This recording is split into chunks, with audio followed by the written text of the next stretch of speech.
Hello, everyone. Welcome to another screening series Q&A. My name is Camelia Shofani, and I'm the Senior Manager of Public Programs and Events here at the International Documentary Association.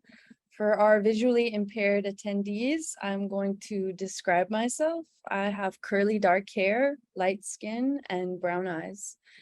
I want to thank you for joining us for this conversation around the documentary Jazz Fest, A New Orleans Story, moderated by Dimitri Apessos with director Frank Marshall. I'd also like to thank our ASL interpreters, Selena and Amelia, and CART provider, Tina. Thank you very much. Before we get started, I would like to offer a brief land acknowledgement. We recognize the Gabrielino Tongva as the past, present, and future caretakers of the land, water, and cultural resources in the unceded territory of Los Angeles. For more information on our screening series lineup and Q&As, please visit documentary.org/screening-series. Thank you. I'll let you guys get started. All right, thank you. I'm Dimitri Apessos. I am a DJ at WWOZ FM in New Orleans. I have dark hair right now. I'm wearing a WWOZ baseball cap, and I'm wearing a recent Jazz Fest t-shirt appropriately. Hello, I'm Frank Marshall. What hair I have left is white. I'm wearing a Jimmy Buffett ball cap and a pair of glasses today. Thank you. So, Mr. Marshall, I really enjoyed this movie. I had a chance to see it. I know some people in New Orleans got a chance to see it. It's screened a few times recently. The obvious question is, most of the movie-going public recognizes your name in the credits of these giant blockbusters, Jurassic World movies, and Indiana Jones. So why a documentary about Jazz Fest? How did you get involved? Well, one of the things I've been fortunate to be doing in the last several years is getting into the documentary filmmaking category. And this particular documentary is really a labor of love for me. I grew up in a jazz family. My dad was a jazz guitar player and composer, worked at Capitol Records. So I've been around music my whole life, particularly jazz. And so when I started making documentaries 5 or 6 years ago, starting with the Bee Gees, How Can You Mend a Broken Heart, which was another musical family story. It's just been great to kind of marry my two loves, making movies and music. So when the opportunity to attend the 50th anniversary of Jazz Fest was mentioned to me by one of the co-founders, Quint Davis, back in 2018, we were at a Jimmy Buffett concert together, coincidentally. And he asked me, we'd love to do something for the 50th anniversary. Do you have any ideas? And I said, well, let me think about it. And sure enough, we were able to put together the package and go down and be there for the festival. It was also my first time at the festival, but it had this incredible historical context to it. Really not just the music, but the food and the culture of New Orleans. So it was really, when I talked to Quint about what he wanted for this this movie, it was really a celebration of the festival and of New Orleans. Right. So that's the film has the subtitle A New Orleans Story. So talk to me about that. What does that mean? How is the film a film about New Orleans and not just about the festival? Yeah, well, it's really it's a story of the city, I think, and the resilience and the sort of what I call the gumbo of culture that is there. It's the cultural side of the city that attracts and develops and creates these incredible artists that are there, as well as sort of the melting pot. And of course, as we see in the movie, it's the home of jazz.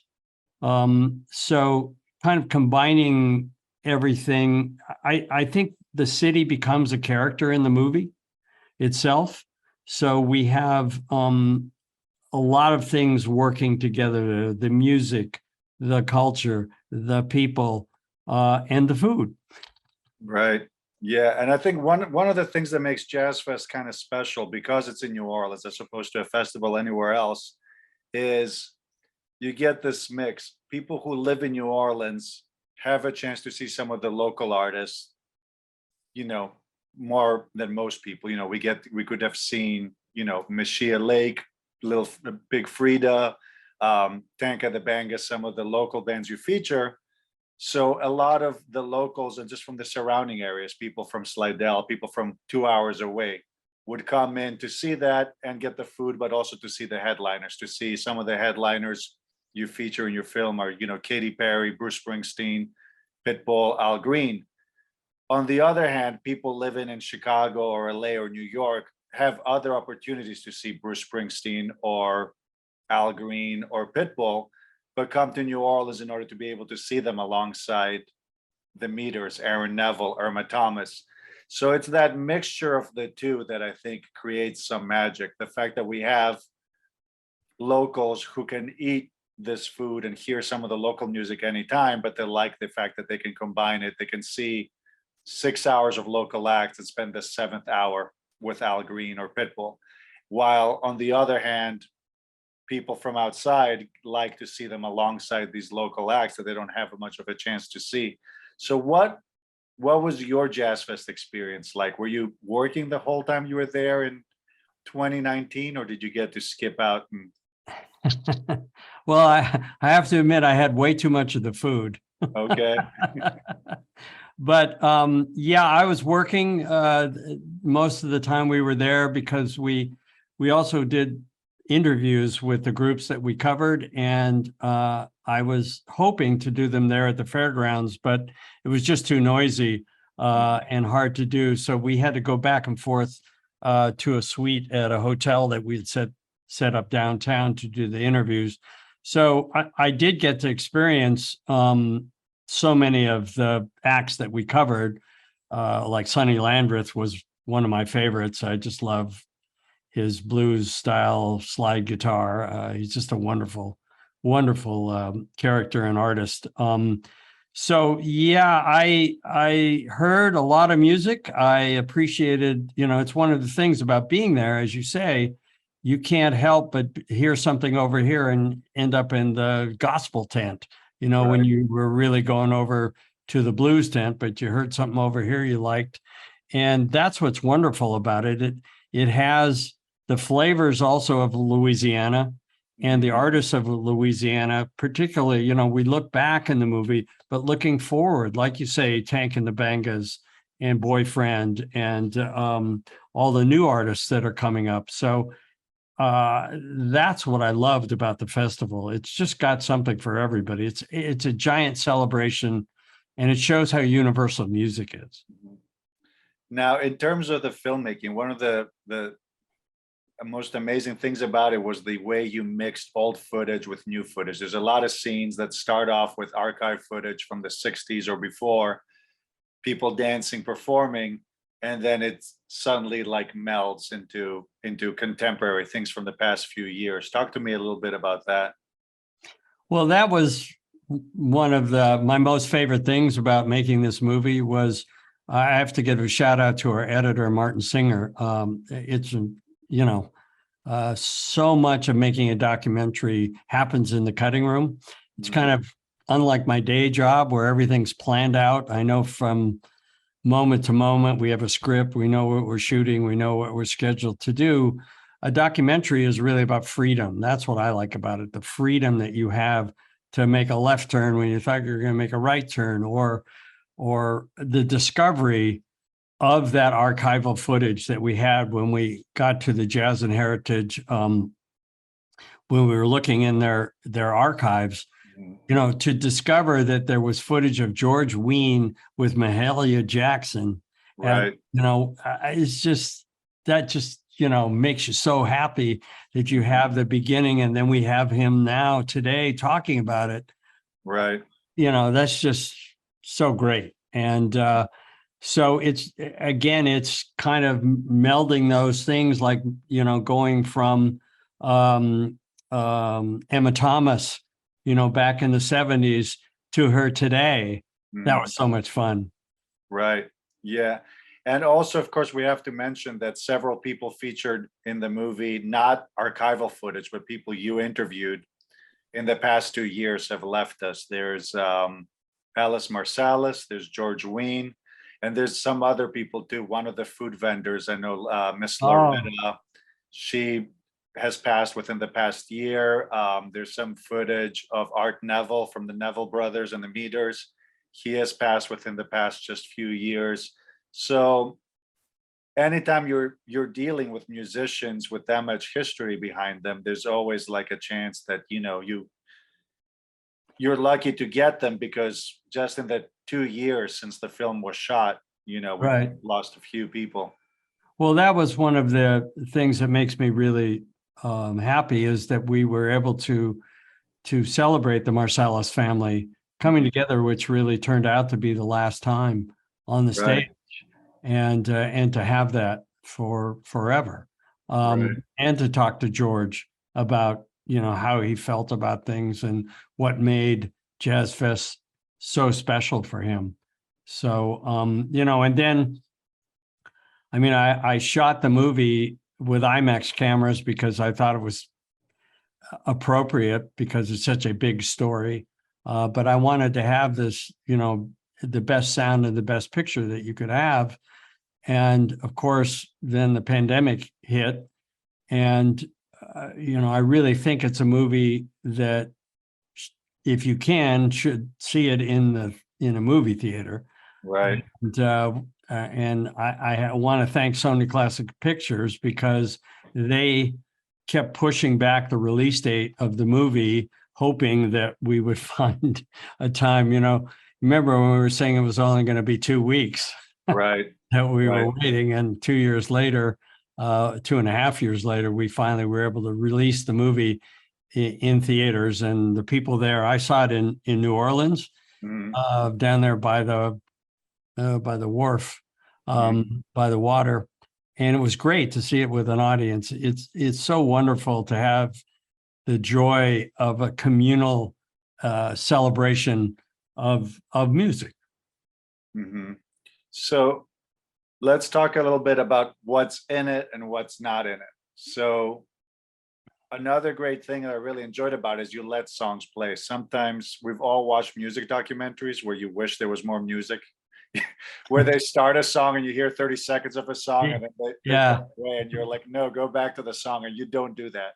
You let several songs play the whole way through with minimal interruption. So talk to me about that decision, and talk to me about that choice. It's a delicate balance, I have to say, Dimitri, that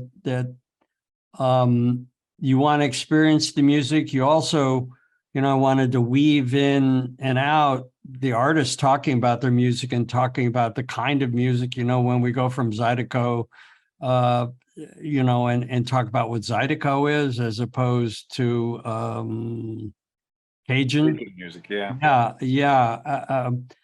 But then you want to experience, and so it's, again, an editorial choices that I worked with Martin very closely on. And I think, we wanted to have as much of the new artists as the old artists, or the popular artists.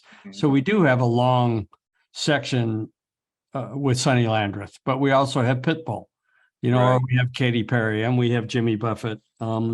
So it's it really becomes a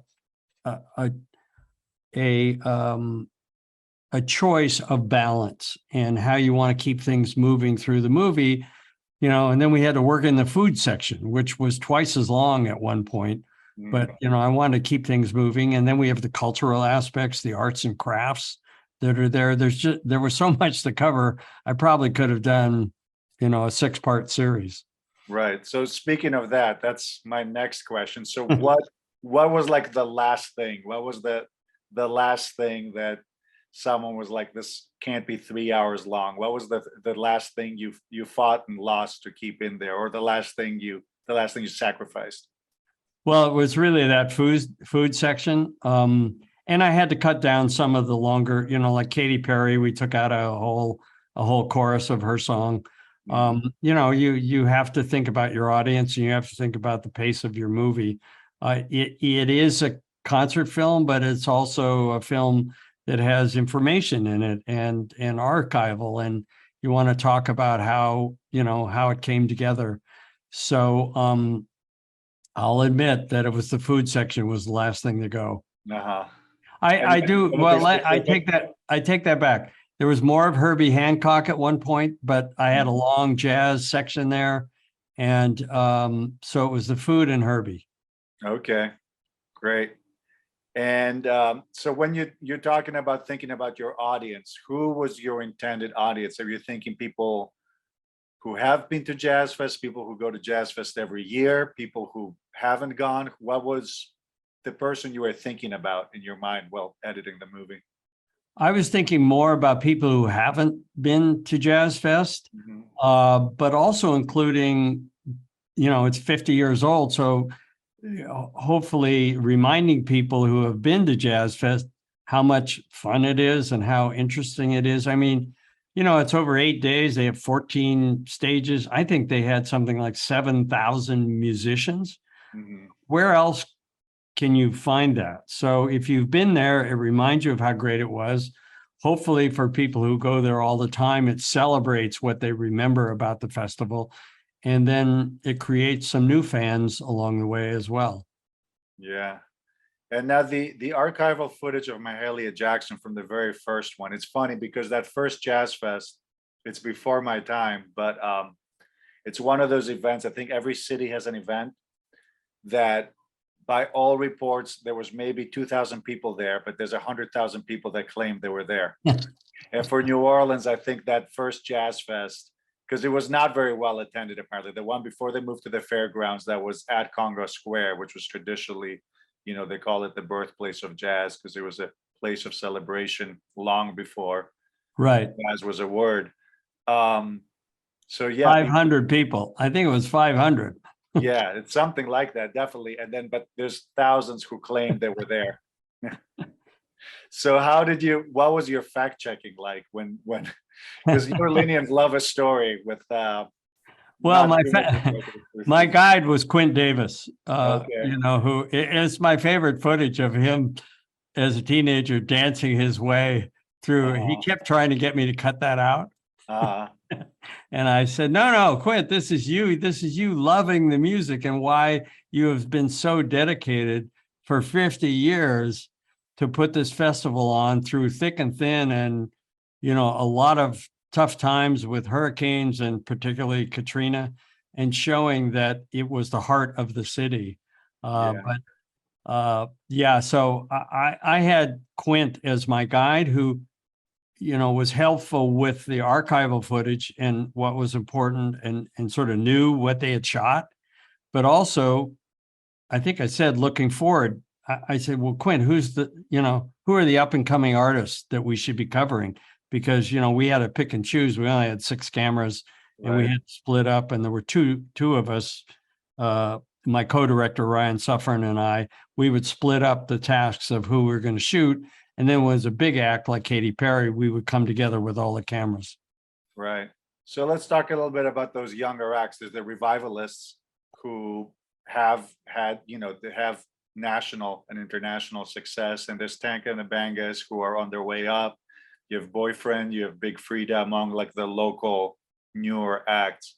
How was that decision made? Was that Quint that pointed you in their direction? There's also Samantha Fish was great. Yeah, Samantha Fish is one of my favorite. You see, I spent a lot of time on her. I just love her as well.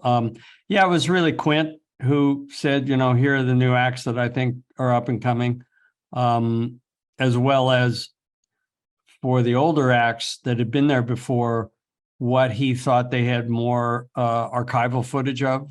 Mhm. know, so we could go from BB King to Al Green, for example.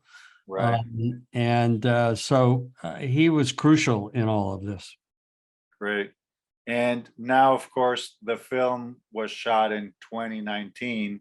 And for those that don't know, Jazz Fest takes place in the late spring. It's the last weekend in April, first weekend in May. So, of course, the 2021 didn't happen because things shut down in March of that year. Then there was a planned one in the fall that also didn't happen. So Jazz Fest took 2 whole years off after that. How did that impact your filmmaking? How did that impact, the putting together of the film and the epilogue? And Well, it was really that I kept having to change those final cards as, as things got canceled. They would get right, set and then they would get canceled. And we were trying to time the release of the film around whatever the next Jazz Fest would be. mhm, And, we started with no delay, and then it was a year later, and then it was 2 years later. right. And so it was really that final epilogue card. Mhm. So to go back to your day job, and I don't want to compare Jazz Fest to Jurassic World because that's, if Quint watches this or hears this, it might give him PTSD in terms of like a large scale entertainment event with potential to go tragically wrong. But what do you think connects? What do you think this film has in common with Indiana Jones or large blockbusters that you've been involved in? Well, I think going to the movies is a communal event, and that's why we're always going to have movies and we're always going to go out to the movies. And for me, in the time that we lived through making this movie, the movie's about hope. It's about, perseverance and people coming together and celebrating life uh, uh, and a community. And it's a real example of how communities can come together. And again, it's hopeful. So I'm not saying that Indiana Jones is hopeful. I hope it is, but it's entertainment. And when you get a group of strangers together and you can provide them with entertainment that they enjoy, that I think that's really special. Right. Great. Yeah. Um, so I've worked at Jazz Fest in different capacities. I've worked for the radio station there, and I've been there as a fan and as a volunteer. So there was one time that we were asking people on their way in. I think it was several years ago. It was I want to say maybe 2009 or so. And one thing I found interesting and surprising was we would talk to people on their way in, asking them, "Who are you here to see that day?" And the vast majority of people did not name an artist. The vast majority of people, and it was a day that had headliners. I forget who the headliners were that day, but it was, an average day where you have someone huge on two different stages closing out and then some, Right. local big bands. I couldn't believe how many people told us we're here for everything, or we're here for the food, or we're here to hang out. That was really surprising to me. I think maybe one person out of 20 named a band and walked on. Everybody else, equivocated in some way or talked about the food. So how did that aspect of it affect your film? Because like you said, you spent a lot of time on the food and everything else. I think it's a testament to the festival that people just know it's a great time, that you're going to hear great music, there's going to be great food, and you're going to discover things you didn't know were there. And Mhm. I think that's what we found. The joy that's in the movie, some people have criticized the movie by saying it's a travel, it's a, what do you want to call it, commercial Yeah. advertisement for New Orleans. Well, it is. I mean, it's hard to hide how much fun people are having at the festival, whether it's raining or hot or whatever.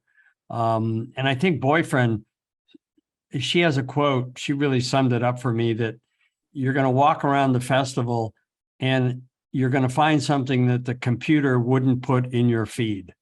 Mhm. And that's a modern day description of what happens. These people just come because they know they're going to find something interesting and something they're really going to enjoy. And it's a Right. celebration.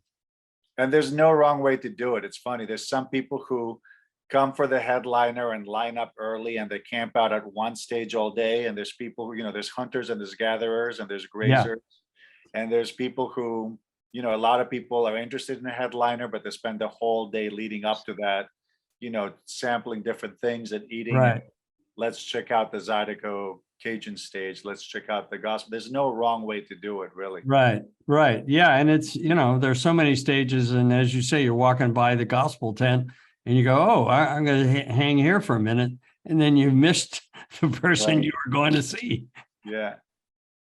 Well, you also mentioned the weather. So the weather is another character in Jazz Fest, honestly, because sometimes stages get rained out. Sometimes it starts late, it's very exposed to the elements, and the heat is always also there. How did that affect the film and the filmmaking? Was there anything you missed because it was just pouring too hard that you wanted to film, or is there, how did you guys do it?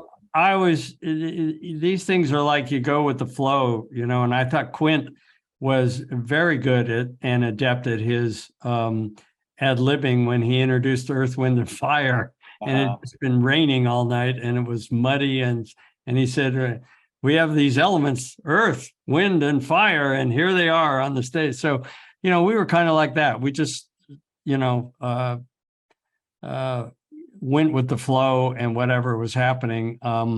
We didn't miss anything. The only thing I do regret is we weren't able to shoot Tom Jones. Even though we interviewed him, there was a snag in something and we couldn't get to his stage and couldn't get the cameras there. So that's really something I regret, that I didn't get his performance. Okay. Yeah. And what's your experience with New Orleans outside of Jazz Fest? Have you worked there before? What is your experience with New Orleans in general? Yes, I've done a couple of pictures there. We did Benjamin Button there. Oh, right. Yeah. Right after Katrina, and then we shot Jurassic World there. Oh, right. Yeah, out at the closed down Six Flags Right. theme park, and then we used the NASA stages. And so I'm kind of a veteran of movie making there. And of course, my good friend Jimmy Buffett has a long history there, and so we've made several visits together. Right. So what comes from your other experience with New Orleans that isn't Jazz Fest related, so didn't make it in the film? If you were going to add an epilogue that has nothing to do with Jazz Fest, what would you put in there? Well, I know it's kind of what everybody says, but it is so music based. Even when you walk around the quarter and there's a lot of musicians outside. It's just full of music all the time, and you can make these discoveries in little bars off the side of the road. And so and there's so many different parts of the city, up in the Garden District, and there's so much to see. It's kind of a gumbo, but of all kinds of cultural things as well. But the music is really the main attraction there for me. Right. Well, so what do you have another film? I mean, we obviously know the big stuff you're working on, I think, pops up everywhere, but in terms of documentary filmmaking, what are you working on next? Well, I'm I have two that are in the works for me that I'm directing. One is about the Beach Boys. Oh, wow. Who I grew up with here in Southern California. And one about the broadcaster Dan Rather. Oh, wow. Which is really interesting as well. So I'm pretty busy at the moment. Mm-hmm. So what ties them in together? Obviously, the Beach Boys and the Bee Gees are, at least based around families and musical families. What else are the connecting points of some of these films? Well, for me, it really is. I'm really curious, Dimitri, about how it all works. What makes these groups and these artists tick? Where does it come from? What is the unique mixture that causes something to work, and then yet another approach doesn't work? I can look back and have that experience. I had two younger brothers. My dad, as I said, was in the music business. So back in the 60s, we we had our own band. We thought we were going to, be famous one day as a band, and probably for better. It didn't work out, and I discovered the movies. But, why does one thing work or one group work and the other not? And so that's what I found really curious about talking to Barry Gibb is, did you guys, did you have music instructors? Where did your musicality come from? How did you harmonize? So coming from a music background, I mean, I'm really able to, I think, to dig into what makes it work. And even with the McCartney stuff that we've done, focusing on Paul playing the bass in McCartney 3-2-1, that was Rick Rubin doing it, but we were examining what made the Beatles different. And Right. so I think coming from a musical background, it really helps me be able to dive deep into these different subjects and different groups and artists. And what instrument did you play in your family band? I play the guitar, which there's two back there. Well, it's over here, wrong shoulder. There we go. Yeah, I always have them there. On breaks, I play a few tunes for myself, and it's the way I relax. So I play the guitar, just like my dad. Have you jammed with Jimmy Buffett? I do. I give him little cameos in our movie. He's known as the Margarita Man, and in Jurassic World, you see him escaping the pteranodons on Main Street, but saving the margaritas. I didn't know that. I didn't know that he was in that. You check that out, and then in return, he lets me come up on stage and play Margaritaville with him. That's so great. I get my dose of being a rock star. Well, yes. So you talked about music instruction. I want to say another thing that people think they praise New Orleans music, but I don't think they understand that it's, people say things like, oh, it must be in the water. There's so many talented musicians in New Orleans or from New Orleans. It must be in the water. It must be in the DNA. And that kind of underestimates how much hard work music is, which I think, you do a very good job of showing that this stuff just doesn't happen automatically. It's a lot of hard work. And the same with, these bands of professional, semi-professional, student marching bands, all those things. It's not in the water. It's a lot of hard work. There's a lot of dedicated individuals who teach music instruction and who teach music to people who might want to make a career out of it, and people who just do it. It's their marching band. Like every school here, the marching bands are a huge part of it. So yeah, I think it's important to remember how much hard work goes into it. Absolutely. I mean, there's a lot of rehearsing. Right. And what's interesting, kind of a sports metaphor, if you see a tennis player like we've been seeing in the Open here, they make it look easy. Well, it's not easy, and a lot of these musicians make it look easy, but there's a lot of hard work and dedication and sacrifice that has gone in to creating something that looks easy. It's hard.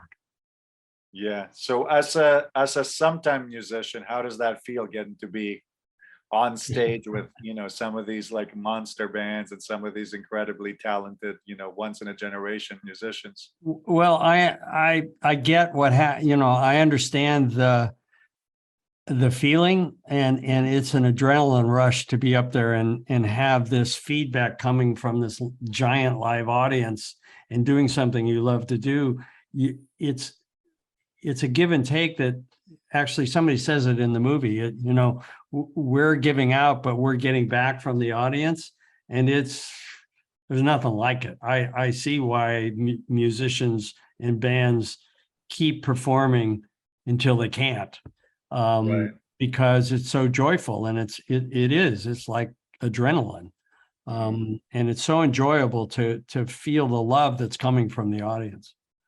So yeah, that Jazz Fest, the 2019, that's the one that the Rolling Stones were supposed to play in, and then Mick had heart surgery, right? That's the yeah. And that's when Jimmy came in at the last minute and was able to close it out. And that's what that homage in the end titles is. You can't always get what you want. Oh, that's For right. the Yeah. Stone. Yeah, that's for the Yeah. Stones. So why do you think? Because it's, yeah, I mean,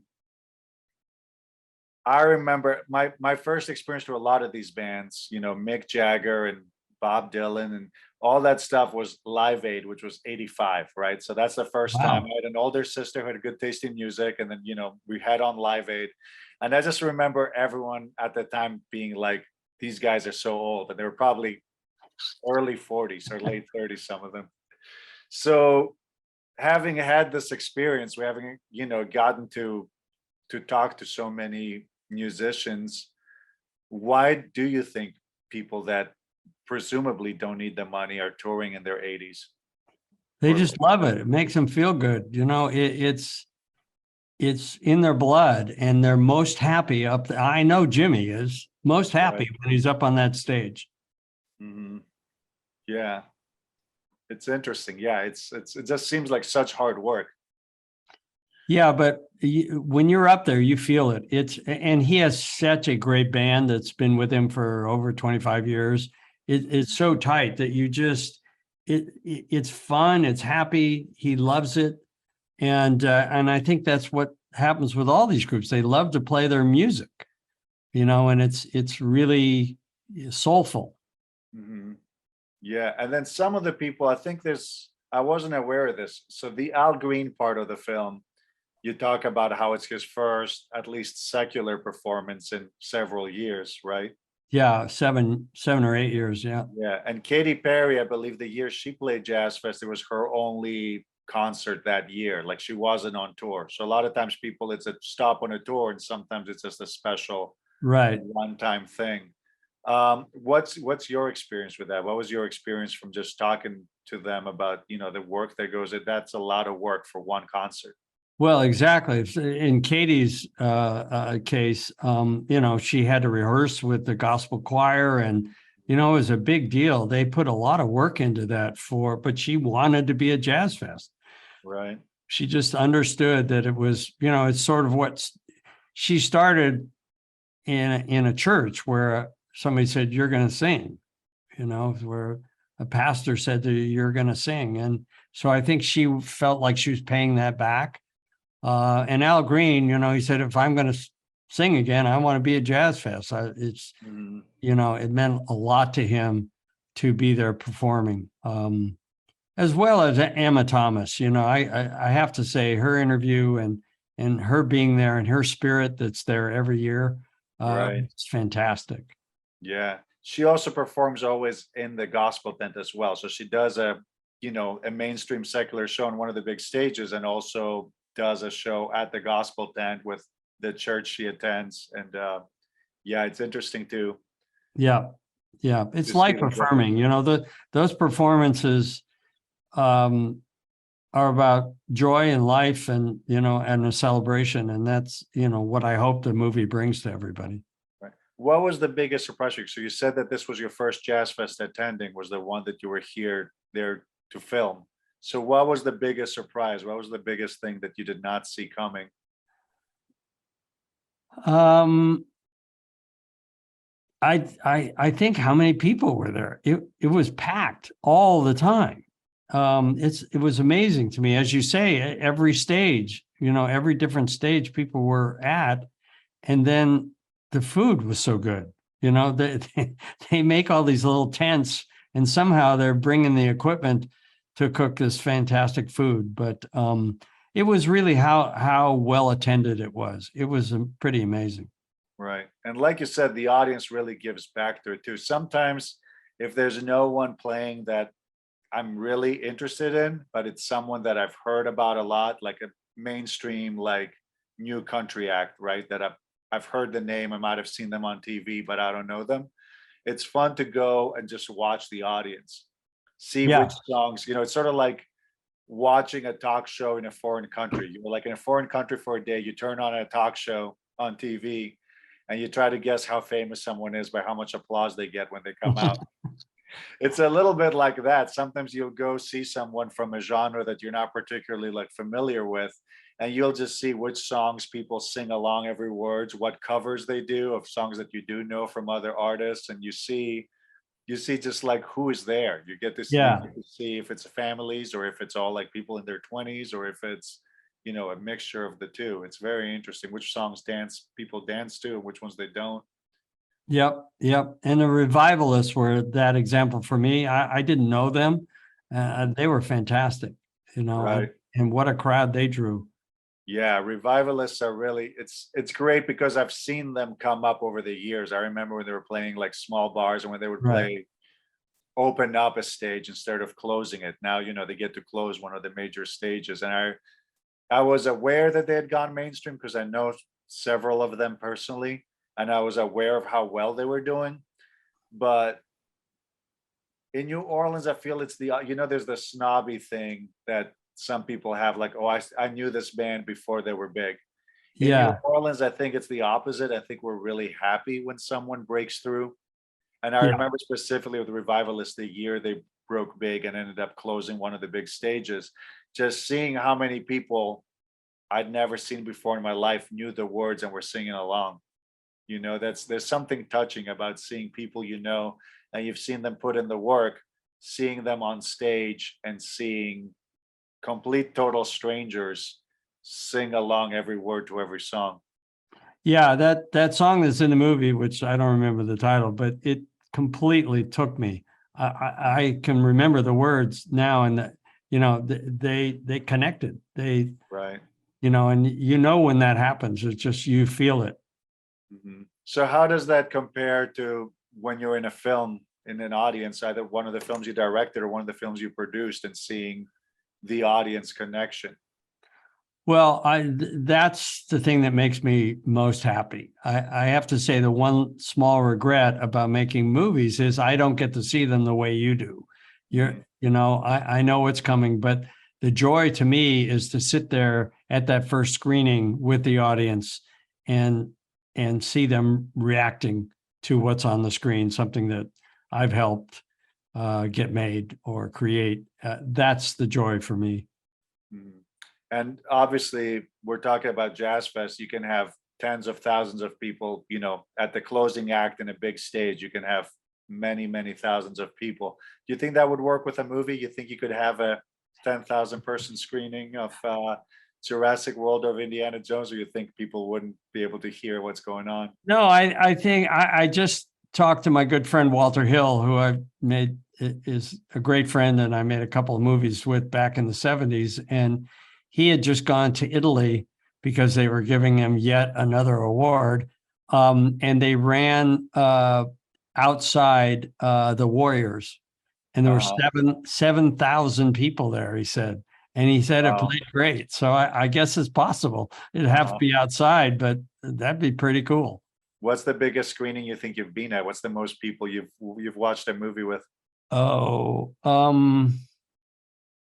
gosh, indoors, you know, probably a couple of thousand. I think the Leicester Square in London is 2,000 people. And Wow. I saw Arachnophobia there. It was Oh, my wow. favorite thing. Yeah, because I could look down the aisle and people were like this, putting their feet up, and I like, this is working. Right.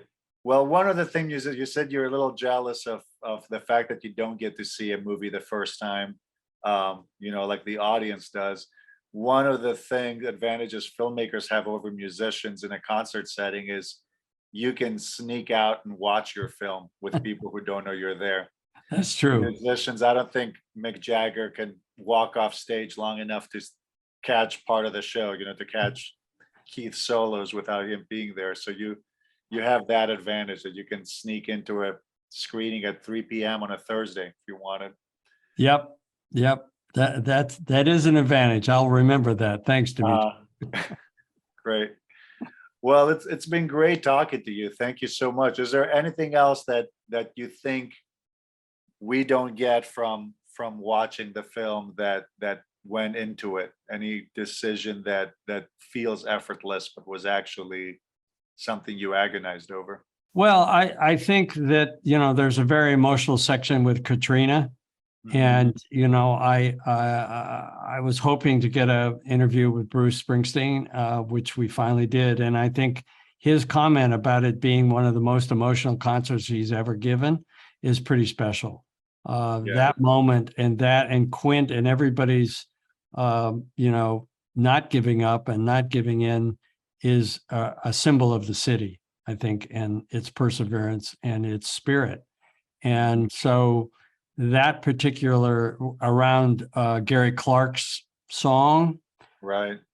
that was very special to me, that section, to have an emotional section in a concert film like that with Yeah. a real event. So Yeah, I was at that Bruce show. That was the first Jazz Fest after Katrina, and that was, I didn't even think I liked Bruce Springsteen before then. You know, I think Alan Toussaint played with Elvis Costello right before him, and I went there for that, and I was like, Right. well, oh, we're here. Let's stay for like the first 20 minutes, and you know, an hour and a half later, you're just a sobbing mess. It was, right.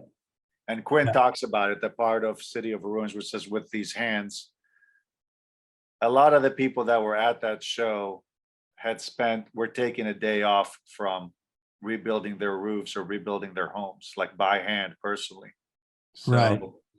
yeah, like literally people whose clothes were stained because they was literally their one day off from working on their homes. So that was truly special. Yeah. Any plans to come back to New Orleans? Oh, absolutely. Yeah, what's Absolutely. I don't know when, but yeah, we've got a couple of movies for next year, and we're looking for somewhere to shoot them. So I hope it's back there. all right. Well, I'll warn the gumbo makers and the cooks of New Orleans to watch out for you. Yeah, thank you. And congratulations on the film. Thank you very much. Great talking to you, Dimitri. Great talking to you. Thank you. Bye all. Bye. Thanks, everyone.